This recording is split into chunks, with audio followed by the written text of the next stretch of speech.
নমস্কার, আমি উজ্জ্বল শর্মা শাস্ত্রী বলছি। আজকে ভিডিও শুরু করার আগে আমার গুরুদেবের চরণে প্রণাম জানিয়ে আমি আমার আজকে যে কন্টেন্টটা শুরু করছি, এই কন্টেন্টটা হচ্ছে মকর রাশি, মকর লগ্ন। 1432 বৈশাখ মাস থেকে শুরু করে মোটামুটি সারা বছর কেমন যাবে, নাক্ষত্রিক ফলাফল সহ আমি বলবো। কয়েকটি ইম্পর্টেন্ট ঘটনা কিন্তু এই মকর রাশির ক্ষেত্রে ঘটতে চলেছে। এতদিন মকর রাশির শনির সাড়ে সাতি চলছিল, এখন শনির সাড়ে সাতি শেষ হয়ে গেছে। এই মকর রাশির কিন্তু লগ্নপতি শনি, দ্বিতীয় পতিও শনি।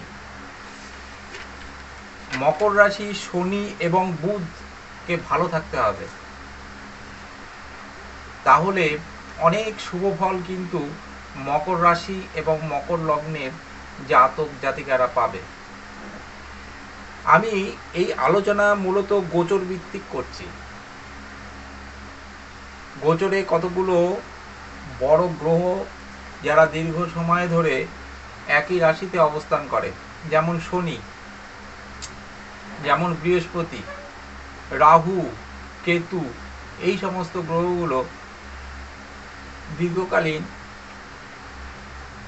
একই রাশিতে থাকে। বর্তমানে রাহু এবং শনি একই ঘরে অবস্থান করছে মিনে। এই রাহু কিন্তু 18ই মে জায়গা চেঞ্জ করে, জায়গা পরিবর্তন করে কুম্ভে আসবে। বর্তমানে বৃহস্পতি বৃষে আছে, 5ই মে বৃহস্পতিকে আমরা পাবো মিথুনে। কেতুকে আমরা এখন বর্তমানে কোথায় দেখছি? কন্যাতে। এই কেতু 18ই মে পর থেকে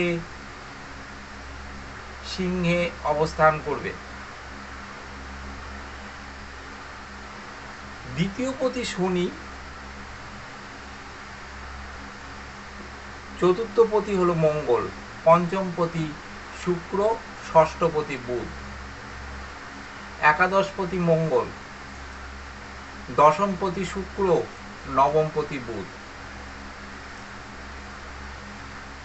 এই বছর যদি আমরা শনি এবং বুধের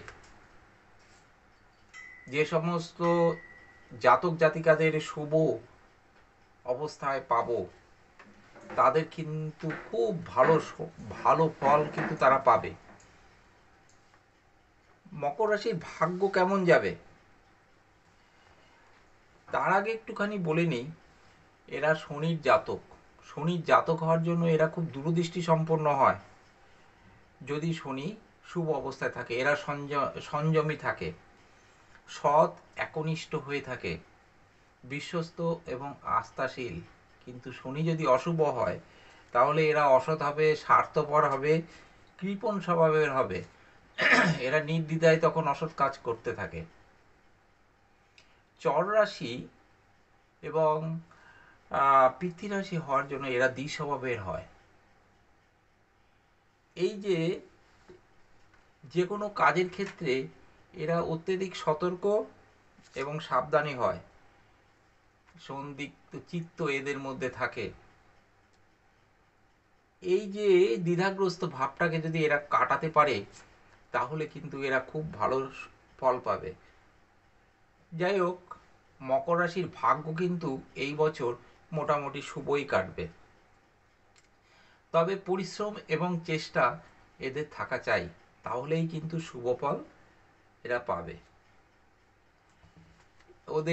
এদের যদি শুভ শনি থাকে, তাহলে বিচক্ষণতা, মহৎ ভাবাবেগকে কাজে লাগিয়ে এরা কিন্তু অনেক শুভ ফল পাবে।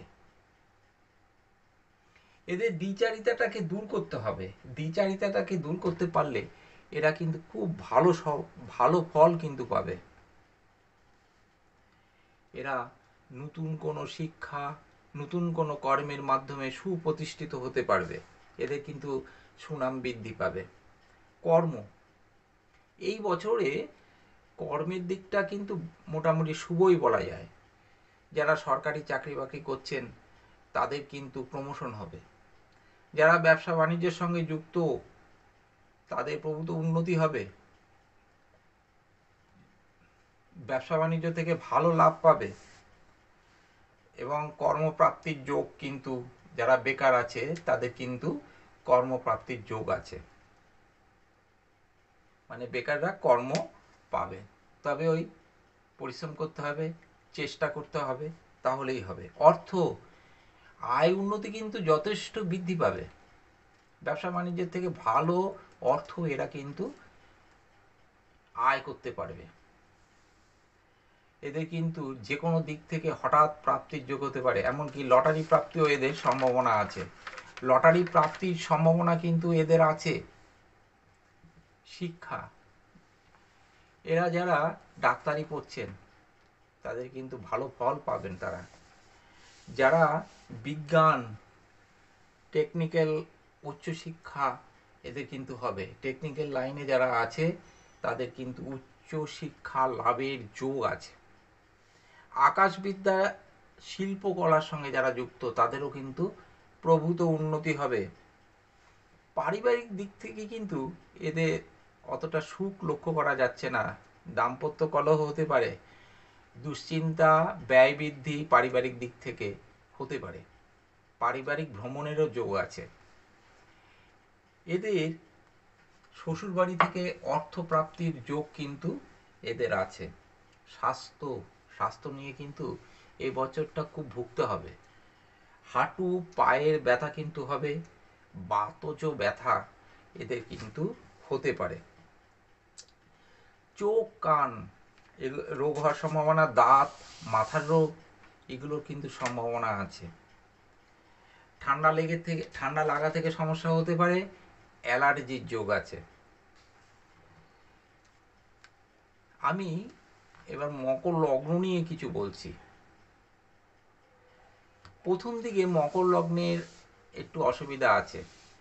লক্ষ্য করে দেখবেন মকর লগ্নের 18ই মে পর্যন্ত শনির সঙ্গে রাহুর একটা সংযোগ থাকবে। ফলে শারীরিক সমস্যা কিন্তু হবে, শারীরিক সমস্যা দেখা দেবে।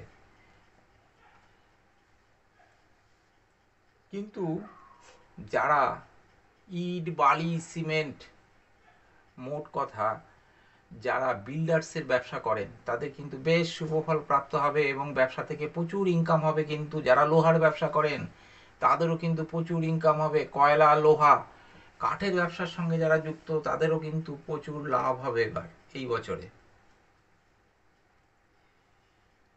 রাজনৈতিক নেতা হওয়ার যোগ রয়েছে, তবে শনি বুধকে ভালো থাকতে হবে।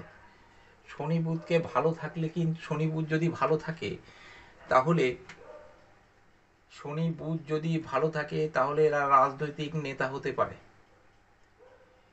কিন্তু শনি বুধ যদি অশুভ থাকে এদের মধ্যে একটা ছন্নছাড়া ভাব দেখা দেবে, অসামাজিক এবং অশালীন এদের করে থাকবে। শনি বুধের যদি সংযোগ ভালো থাকে, শনি বুধ যদি ভালো শুভ অবস্থায় থাকে তাহলে কিন্তু এরা উচ্চ পদ পাবে এবছর। নেতৃত্ব দেওয়ার যোগ্যতা এদের আছে, মর্যাদা লাভ এবং নিজের চেষ্টায় এরা বড় হবে। কিন্তু মকর লগ্নে জাত ব্যক্তিদের কিন্তু মুখে রোগ হওয়ার সম্ভাবনা আছে। বৈবাহিক জীবনে সমস্যা দেখা দিতে পারে। সন্তান প্রাপ্তি হবে, এবছর সন্তান হওয়ার যোগ রয়েছে। বিবাহ, যারা অবিবাহিত আছেন তাদের বিবাহ হওয়ার যোগ দেখা যায়। শিক্ষার্থীদের জন্য বেশ শুভ, শিক্ষার্থীরা বেশ ভালো শুভ ফল পাবে, প্রতিভার বিকাশ কিন্তু ঘটবে। তবে একটা কথা, শরীরের ওই রোগ ভোগের দিক থেকে লিভারের সমস্যা কিন্তু হতে পারে, লিভারের সমস্যা দেখা দেবে। যারা উত্তরসারা, মানে মকর রাশির যাদের উত্তরসারা নক্ষত্র রয়েছে, জন্ম নক্ষত্র উত্তরসারায় 21 নম্বর নক্ষত্র, এই নক্ষত্র রবির নক্ষত্র। প্রথমেই বলি এই উত্তরসারা যাদের তাদের কিন্তু হাড় ভাঙার একটা যোগ দেখা যাচ্ছে।